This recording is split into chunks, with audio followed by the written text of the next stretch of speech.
The air in Brentwood was unusually still on the night of June 12, 1994, but behind the gates of 875 South Bundy Drive, a scene of unimaginable horror was about to unfold. It began with the rhythmic, frantic barking of an Akita, a sound that pierced the quiet of the affluent neighborhood and led a passerby to a discovery that would stop the heart of a nation.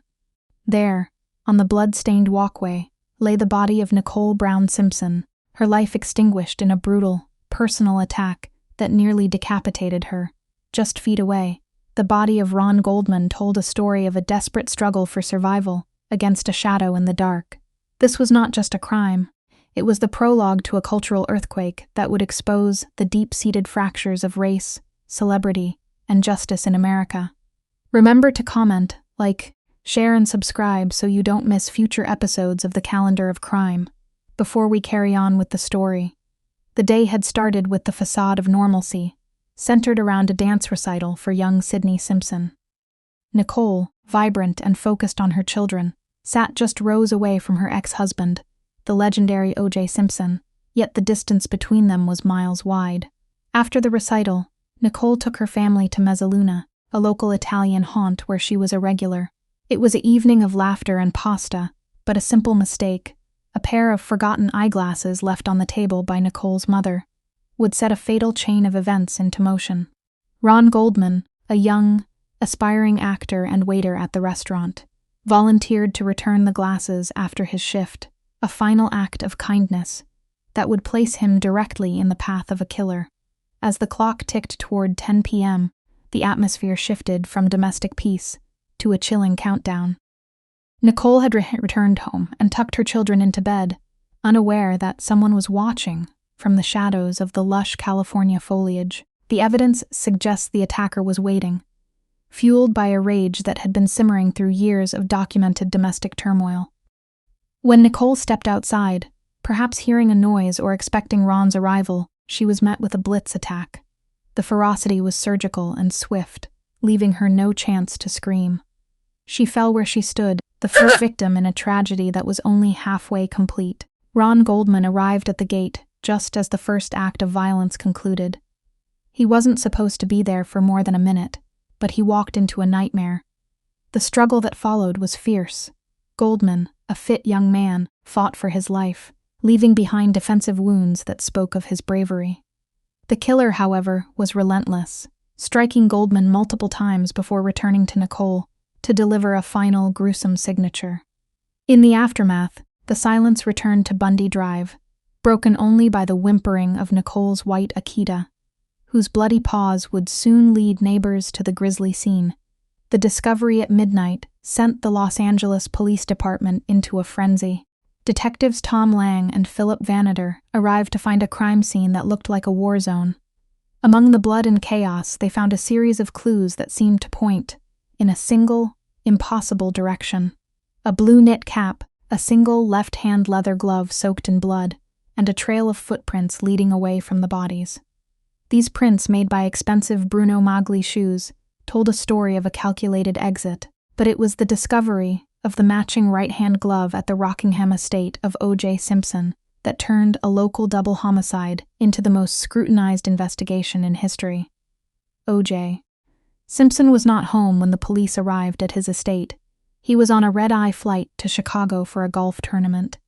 The news reached him in his hotel room, and his return to Los Angeles was a media spectacle from the moment he stepped off the plane. Handcuffed briefly and then released, Simpson's behavior in the following days was erratic. He sought refuge in the home of his friend Robert Kardashian, as the evidence against him began to mount. DNA testing, then a burgeoning science, started to link the blood found at the crime scene, on the gloves, and in Simpson's own white Ford Bronco to both the victims and the suspect himself. The tension reached a breaking point on June 17, the day Simpson was scheduled to surrender to the LAPD. Instead of turning himself in, he vanished, leaving behind a rambling suicide note read to the press by Kardashian. What followed was the most famous police pursuit in history, the low-speed chase of the white Ford Bronco. For 2 hours, 95 million people watched as the SUV crawled along the Los Angeles freeways, trailed by a fleet of police cruisers and news helicopters. It was a surreal, televised drama that felt more like a movie than a manhunt, ending only when the Bronco pulled back into the Rockingham driveway and a distraught Simpson finally surrendered. The trial that followed, dubbed the trial of the century, lasted nearly a year and transformed the American legal system into a reality TV show. Led by Marcia Clark and Christopher Darden for the prosecution, and the dream team of Johnny Cochran, F. Lee Bailey, and Robert Shapiro for the defense, the courtroom became a theater of high-stakes strategy. The prosecution focused on the mountain of evidence, including the DNA and the history of domestic abuse. The defense, however, pivoted the narrative toward police misconduct and racial bias, centered on the controversial detective Mark Fuhrman. It was a battle of facts versus stories, and the world was captivated by every twist. The most iconic moment of the trial came when Christopher Darden asked O.J. Simpson to try on the bloody gloves found at the scenes. In front of the jury and millions of viewers, Simpson struggled to pull the leather over his hands, appearing to find them too small. This led to Johnny Cochran's legendary refrain, "If it doesn't fit, you must acquit." That single demonstration arguably outweighed months of scientific testimony in the minds of the jurors. The glove became a symbol of the prosecution's perceived incompetence and the defense's mastery of the narrative, creating a reasonable doubt that seemed to grow with every passing day. On October 3, 1995, the verdict was read to a world that had come to a standstill. Not guilty. The reaction was a stark reflection of the racial divide in America. While many celebrated the acquittal as a victory against a biased system, others were horrified by what they saw as a miscarriage of justice in the face of overwhelming evidence. The case of the Brentwood double homicide was legally closed, but the debate over O.J. Simpson's guilt or innocence would continue for decades. The families of Nicole Brown Simpson and Ron Goldman were left to seek justice in the civil courts, where a jury would later find Simpson liable for the deaths. But the shadow of that June night never truly lifted. The legacy of June 12, 1994, extends far beyond the lives lost and the man acquitted. It changed how we consume news, how we view celebrities, and how we discuss the intersection of race and the law. Nicole and Ron became symbols of a tragedy that was swallowed by the spectacle of the trial, their names often overshadowed by the fame of the man accused of their murders. Every year, as the calendar turns to June 12th, we are reminded of the fragility of life and the complexity of truth.